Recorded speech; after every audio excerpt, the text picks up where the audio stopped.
are behind us. So again, red flag warnings end today in Northern California earlier than in Southern California, and substantial reductions in the wind across the state by Thursday.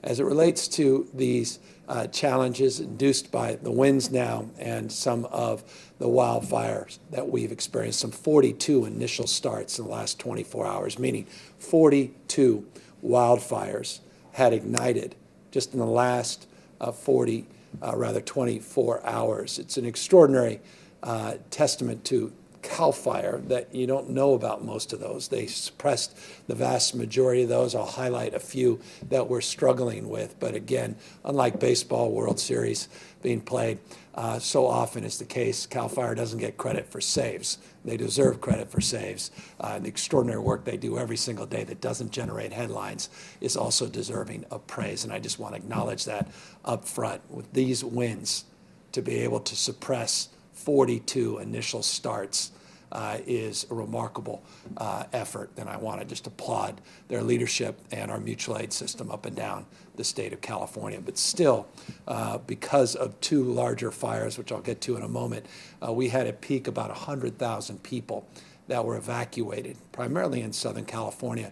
Currently, about 90,710 are currently evacuated in the state. Most of those evacuees are in non-congregate shelters pursuant to our COVID-19 protocols.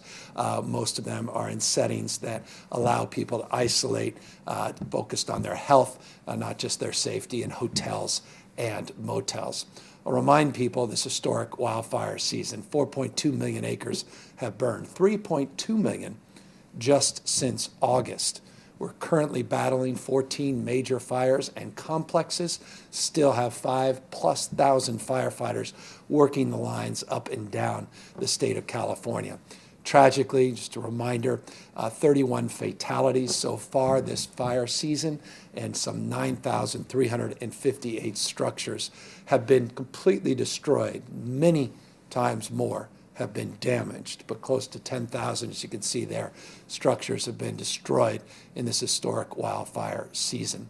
Here are the two fires that have generated understandable stress and generated a lot of attention, particularly in Southern California, both in Orange County.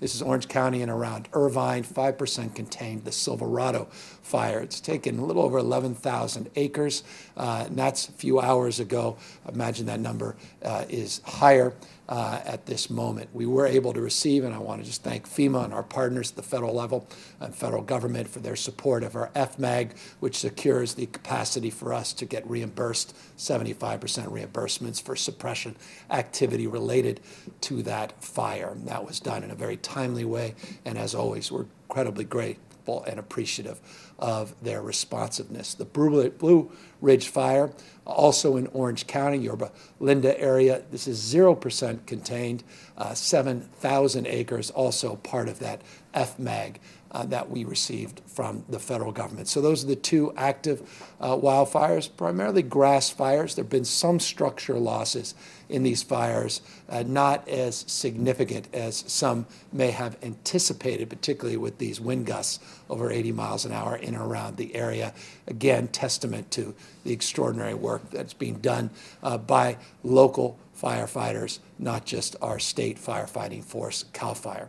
Let me just, though, extend a point of consideration and appreciation, and also a somber point. We have two firefighters that are in critical condition out of Orange County, and our hearts and prayers go out to their families and their speedy recovery. It just shows the extraordinary heroism of these men and women that go on the front lines, that quite literally put their lives on the line to protect your property and to protect your lives.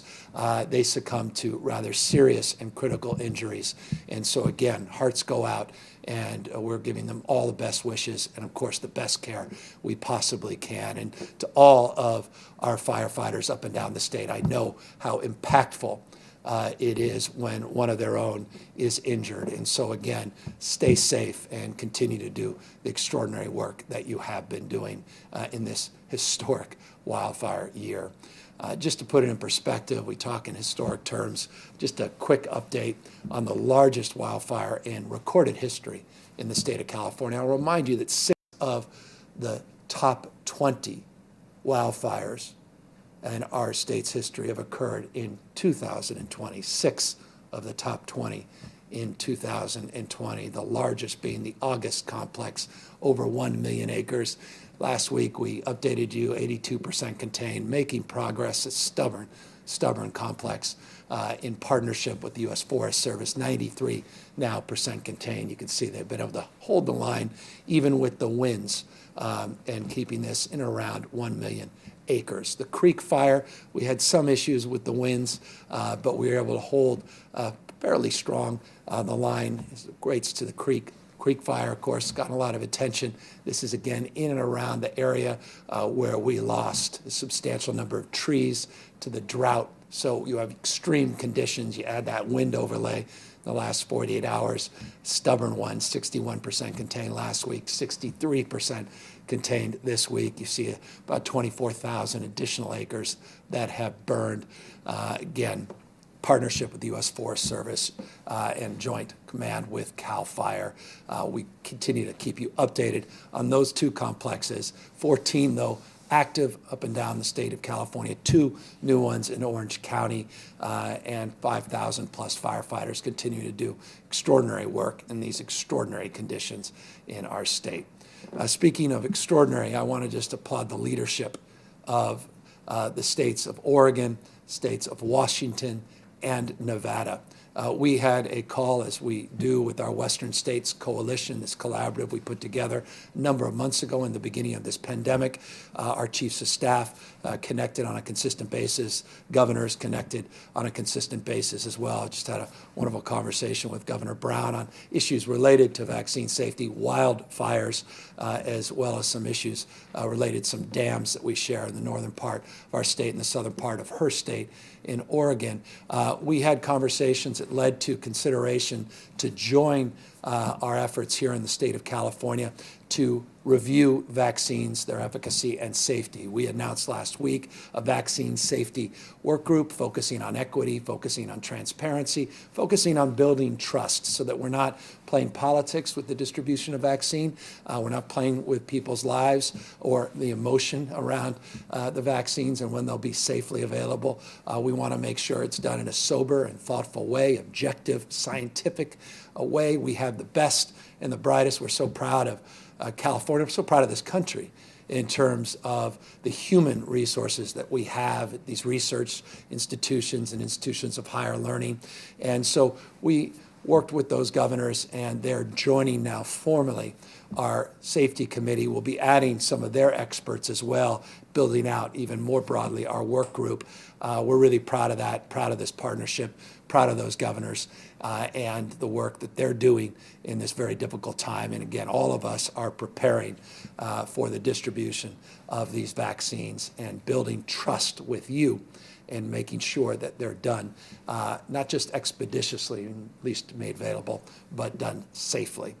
Accordingly, and I just remind you, this slide, the biostatistics, the experts in biostatistics and epidemiology to pediatric infectious diseases and health equity and others that are part of this work group that are monitoring these vaccine trials, just to give you again a sense of the resumes of some of the folks from UCLA, Stanford, Berkeley, and many other extraordinary institutions that are already deeply engaged with the federal government on the vaccine protocols, now more formally working with all of these other states. But we're adding a new group today, 16 members of this new group. It's called a Drafting Guidelines Work Group.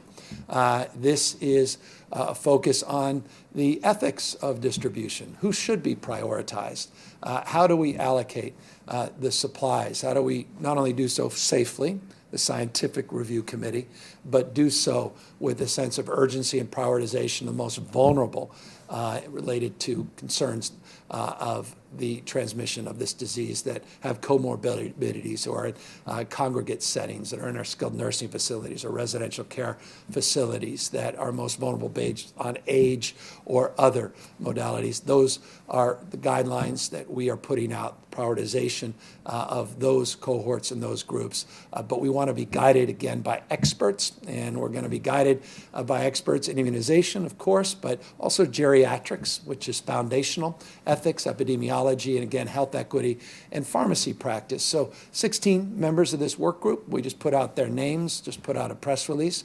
You can go to our COVID-19.ca.gov website, COVID-19.ca.gov website to learn more about the individuals that are part of this drafting guidelines work group. Dr. Galley will come up in a moment. He'll talk a little bit more about this group in comparison, in contrast to the safety group as he updates you on the movement between tiers. Now our 8th week since we put out the tiered, those color-coded tiered status. He'll talk about the movement, and he'll also be updating on some of the more specifics related to the purpose of the creation of this work group and what he's hoping comes out of that work group. But what I want to update you on first is numbers you're very familiar with, numbers that have been trending slightly up. The case numbers here in the state of California, the last 24-hour period, we've recorded 3,188 total number of new positive COVID cases here in the state.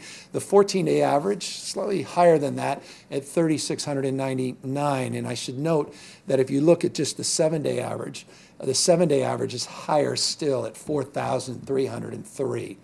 And I say that because I look at the 7-day, not just the 14-day average. Again, as I suggest, it's starting to trend up slightly. What I mean by slightly, take a look at this slide. You'll see the 14-day positivity rate. That's, again, the total number of tests that we conduct and the percentage of individuals that test positive. We are never ashamed of testing more people, and we're not ashamed of identifying those that have been tested positive, as the purpose of testing is around taking care of people's needs related to their isolation and quarantine or their medical needs. That's the purpose of testing. Again, nothing to be ashamed of. We want to substantially increase the number of tests here in the state of California, but we want to keep that positivity rate down. Even as the total number of cases go up, which I know generates headlines, the real headline for us in terms of alarm bells and red flags is that positivity rate. The positivity rate over a 14-day period is holding below 3%. It's been trending down, and now we're starting to see it go slightly back up, but still below 3%. It's at 3.2% on the 7-day. So 14-day, a little bit more stability. 7-day, again, we're starting to see some modest increase. 133,000, just shy of 134,000. Average number of daily tests was 144,000. Yesterday, we got just shy of 200,000 tests over the weekend, over a 24-hour period. So we're starting to see those test numbers go up. We'll be announcing later this week efforts to substantially increase the total number of tests with our new lab facility down in Valencia, which we'll highlight this Friday. But nonetheless, the positivity rate's still below 3%, but starting to trend modestly back up. Let's take a look at hospitalizations and ICUs. Hospitalizations are also beginning to trend slightly back up. 4.7% increase over the last 14 days in new hospitalizations, as well as an increase of 5.9% in ICU admissions over a 14-day period. Now, the good news is overall statewide, we're still trending below where we've been for quite some time in terms of total number of admissions in ICUs and hospitals. So capacity remains ample. But nonetheless, we saw weeks and weeks, candidly months or a month plus, of declines, double-digit declines pretty consistently over those 14-day bands.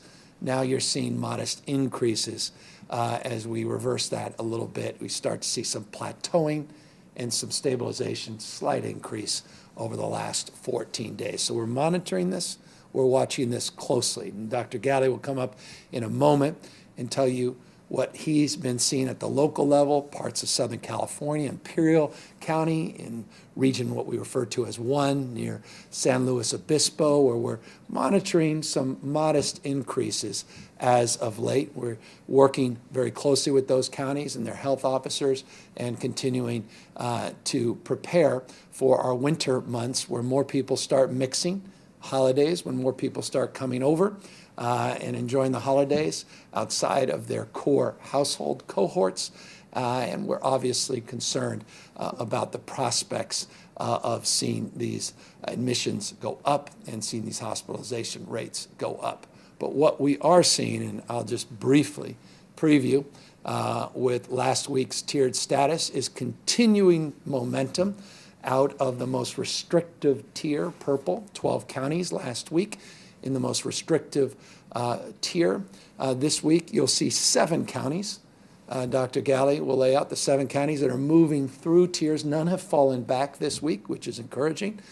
7 counties moving through either into red, into orange, or now even into yellow, the least restrictive tiers. So with that, sort of teeing up your Tuesday at noons with Dr. Galley, here's his update on the tiered status and an update as well on this new work group that we announced today. Doctor?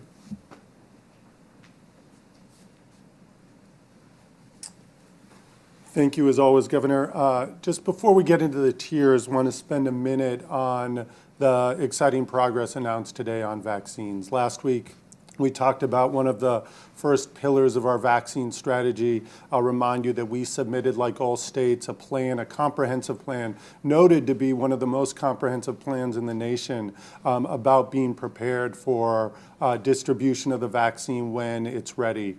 To the CDC and our federal partners just over a week ago. And today we're announcing that second pillar of our 3-pillar strategy, one that scientific safety review committee made up of experts in California, now joined by experts from 4 other surrounding states, that will look at the evidence, all of the data, ensure that it's complete and that we're transparent, not in any way to delay vaccine distribution, but to reinforce and support what we hope the federal government's going to share with us, which is a strong bit of evidence about the safety and all of the rigor that goes into getting a vaccine prepared for distribution to people. Today, the drafting guidelines subcommittee or committee coming together to really talk about some of those hard questions about when we only have handfuls of doses, who should get them, supporting our frontline healthcare workers, as the governor alluded to, those who are most vulnerable, those in congregate facilities, skilled nursing facilities, other places, really looking at that first group of Californians eligible to get the vaccine. And then later, as we get more vaccine, but then not enough for everyone, how do we roll it out and how do we have these 2 thoughtful groups working together that, in my view, are going to prepare California to be ready when we get the vaccine. In no way delaying distribution, but preparing ourselves like few other states are going to be able to. So we look forward to that work. I look forward to hearing the advice of those committees as we guide and work with our county partners. I'll remind you the experts are not just from our esteemed academic universities around the state, but also practical individuals at the county level, working in pharmacies, nurses who work with patients today, lots of different experts so that we have a rich set of input from across California. So today, as the governor mentioned, normally we update the tier status by Zoom. Today, I have the privilege of doing it alongside the governor. Last week, we had 12 counties go to purple. We saw that was 2 counties that actually moved back from red tier to the purple tier. 23 counties in red last week, 14 in orange, and 9 counties in yellow. Today we have 9 counties in purple, so 3 counties moving forward. Actually 2 counties moving forward, and Shasta County, who we worked closely with to look at their most recent data and worked with that county and maintained them in the red tier. We now have 22 counties in red, 17 in orange, and 10 in yellow. If we go way back to the beginning of our tier system, we had 38 counties in purple. Quite a bit of movement. Only 2 counties in yellow, now 10. So we've seen, as we've talked to you about the slow and stringent approach of our blueprint, that counties are moving through, are beginning to see some increased openings of various sectors and increasing the occupancy of those sectors that have been open for quite some time. So to be more specific, purple to red this week are Glenn and Mendocino counties, two counties I've had the privilege of working pretty closely with over the last couple of months to make interventions to reduce transmission, to increase testing, and to watch closely their hospital capacity. So that's important news for those two counties. Red to orange, Contra Costa, Marin, San Mateo, and Santa Cruz. And then orange to yellow, Calaveras County. And as the governor mentioned, no counties are moving back in the tier system. We do have a number of counties, you can see which counties those are, who we are concerned about moving back in the future. We're working closely with their public health teams and other leaders in their counties to ensure that we are digging into the data, understanding it very well, so that we can take the appropriate steps in partnership with our local partners to make sure transmission is reduced as far and as much as possible. So I'll turn it back to the governor. Thank you. Thank you, Dr. Galley. So progress as it relates to modifying our stay-at-home orders, our industry by industry, sector by sector guidelines, allowing more capacity, more ability for people to move into these new tiers. Again, we provide support and guidelines, but we do not assert that we are mandating people to move quickly through any of these tiers. We still rely on our local health officers. We rely on local elected officials based upon the conditions on the ground, based upon their appetite to support the movement. We continue to work collaboratively and closely with all of them. But good news, nonetheless, this will continue to advance our collective cause of getting closer to reopening our schools safely for in-person education. Again, we have protocols and a process in place, and we have mandates as it relates to requirements on testing and PPE that must be put into place before we can safely reopen for in-person instruction. But nonetheless, the movement that we are announcing here today, Dr. Galley announced, is continuing to advance that effort as, again, we continue to modify and allow for more activity in businesses large and small all up and down the state of California. I'll open up for questions in a moment. I'll leave you at the end with a short PSA around Halloween, a very short 10-second PSA that we've been putting out on Halloween, because as we modify, as we go into the holiday season, as people begin to mix, I've got 4 young kids that are running around in their costumes, have been for, seems like 2 or 3 months. We've already gone through 4 or 5 completely molded.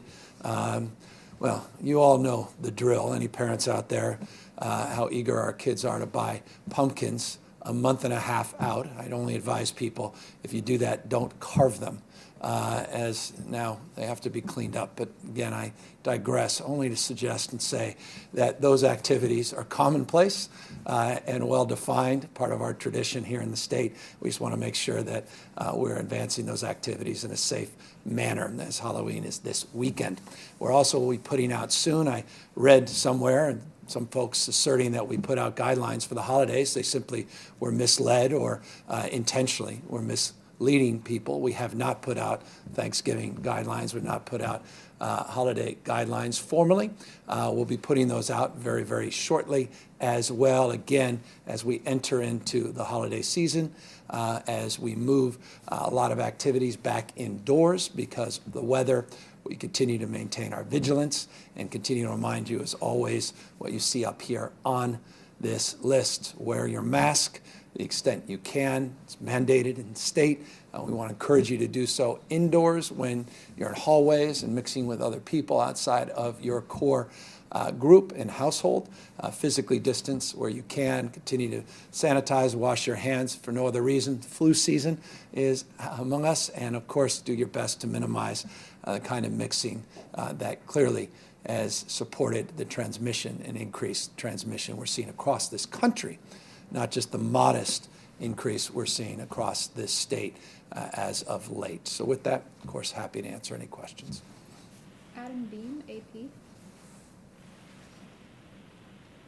Hi, Governor. There was another issue with the coronavirus data last week that impacted the state's rate of positive cases, and this is at least the second known issue with the data, which your administration relies on to make decisions.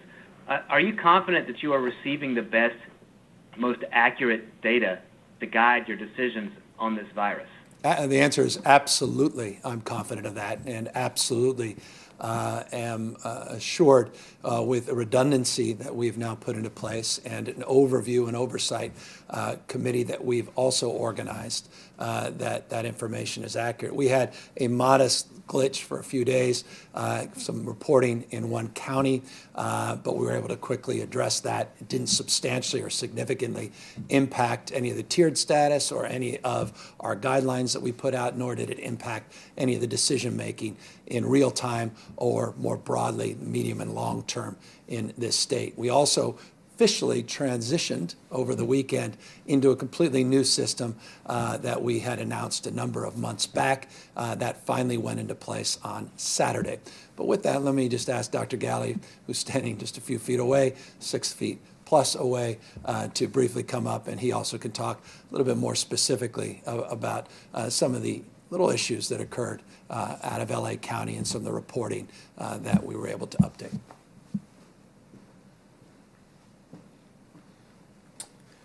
Yeah, thank you, Governor, and thanks for the question. As you point out, a number of days ago, our quality assurance system that was put in place a couple of months ago when we had the more significant concerns around data did what it was supposed to do. It, within 24 hours, found a number of missing files with a number of results that then quickly were brought through the system and given to the counties, as we do every day, to be able to work through and then return those cases once identified and clarified to our official database at the state to be part of the official counts. So in fact, the work from a couple of months ago not only allowed us to move to the new COVID data reporting system that we did move to over the weekend, but it did demonstrate that the quality assurance and sort of eyes and ears on the data program that we put into place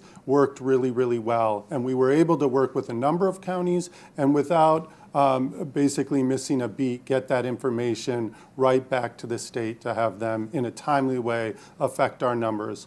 We did with Los Angeles County, spent quite a bit of time over the last week working with Los Angeles County to make sure that the state and the county were aligned with how we were looking at the data, making sure that none of it was missing, and we feel confidently that that backlog is entirely caught up, and we will continue to work with Los Angeles County to make sure there are no data concerns at the moment. I think certainly with the slight increase in case numbers that we're seeing across the state, that level of concern is heightened to intensify our focus on ensuring that the data that we have is complete and accurate, and that we're sharing numbers with the public, making informed decisions, and assigning counties in our tiering system based on complete, up-to-date, and accurate information. Next question. Hi, Governor. I'm hoping you can talk a little bit more about exactly what the vaccine safety work group is going to be reviewing. Is it going to be looking at just the same data that the FDA is going to be looking at from the companies that are developing the vaccines? Or are there going to be additional trials that have to be conducted in California? If you could clarify that. And also speak to whether this might result in any sort of delays in Californians getting vaccines. Yeah, let me just take the latter part of your question straight on. The answer is no, it will not cause any delays. In fact, we would argue quite the contrary. It's going to increase transparency and trust that I think we are looking for to make sure that we're not doing anything to meet an arbitrary deadline or meet a political deadline. We're not just going to take someone's assurance. We're going to make sure that we are objectively reviewing and be able to put our stamp of approval. Again, why California? Because there's no other state more abundant in terms of its experts and expertise than this state. We would be, I think, foolhardy not to take advantage of some of the world's, not just this country, the nation's leading experts in all of these areas and not bring them to the fore. Accordingly, we are working very collaborative with the CDC. Again, we were one of 5 jurisdictions doing what we refer to as micro-planning. You recall we had socialized some of that work a couple weeks back. Of course, we were starting with the vaccine with an internal work group going back as early as April, but more formally with the CDC in August. We put out a very detailed and comprehensive plan, one of the most robust plans in this country, and now we have governors from around the western states joining the Scientific Safety Review Work Group. And again, top health experts independently reviewing these FDA-approved vaccines. With that, though, Dr. Galley, again, walk back up, and I'm sure he has more to say specifically about the why we think this safety group is so important and why we're not concerned about it impeding the distribution. In fact, only reinforcing the confidence people have in accessing the safe vaccines in a very timely manner. Doctor? Thank you, Governor. And Sophia, thank you for the question. We certainly have put together a group of individuals who has a long track record and experience, and in fact are exactly the people the federal government look to help look at safety of these new vaccines. There is no plan, and nor has California or any other state expected to continue or duplicate, replicate any trials with vaccines. We are looking at the information, the data that is, a lot of it is publicly reported, but through the eyes of experts can be strengthened and validated in the approach that California shares. And we intend to and are going to work very hard to make sure that the trust of the public is what we have. And sharing this information in a clear, concise way without delay is where we expect and plan to be when those first doses of vaccine arrive to California. Next question. Kathy Novak, KCBS Radio. Hi, Governor. We have some sad news today with the passing of legendary San Francisco City Hall reporter Barbara Taylor. I'm wondering if there's anything you'd like to share about your memories of Barbara. Not on this spot. You've caught me completely at a loss and surprise. I love Barbara, so let me digest this. Forgive me. I was not aware of her passing or how it occurred, but obviously a legend, and so forgive me. I happily return to that question when I learn more. Alex Michelson, Fox 11. Thank you, Governor. I have a question about theme parks. There's a lot of frustration and anger, especially in Anaheim, with folks who say, look, Disney parks have opened all over the world and they're doing okay. Why can't we do this here? This isn't only people that work at the parks, but people who have businesses nearby that are having to shut down, city officials who are losing a lot of tax revenue. What do you say to those folks? Why can't we do this here? Well, the bottom line is we are seeing an increase in the transmission rates of COVID-19 in the vast majority of states in this nation. That's self-evident, and that should be alarming to all Americans. We're seeing around the world increased case rates, some very notably in countries that tended to experience increased rates at the beginning of this pandemic, about a month or so before we experienced them here in the United States. When you see double-digit increases in the vast majority of states, when you see hospitalization rates increase all across this country, when you see the weather beginning to turn and more people coming back inside and mixing, self-evidently, we should be concerned about opening up a large theme park where by definition people mix from every conceivable walk of life and put themselves and others at increased risk of seeing transmission rates rise related to COVID-19. Now, you bring up one theme park. California has dozens and dozens of theme parks. You bring up one particular operator of a theme park that does things very, very differently than other operators of other theme parks. You have theme parks that are large, theme parks that are smaller. You have theme parks that are really cities that operate convention facilities and hotels and restaurants and organize not just around carousels and other amenities. You see others that are out on beaches and boardwalks that are very, very different.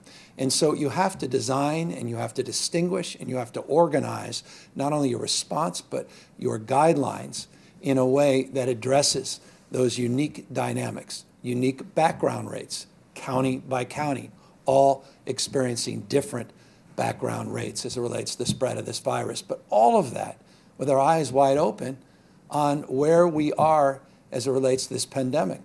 The hospitalization numbers here in the state of California, the ICU numbers here in the state of California, now beginning to trend back up.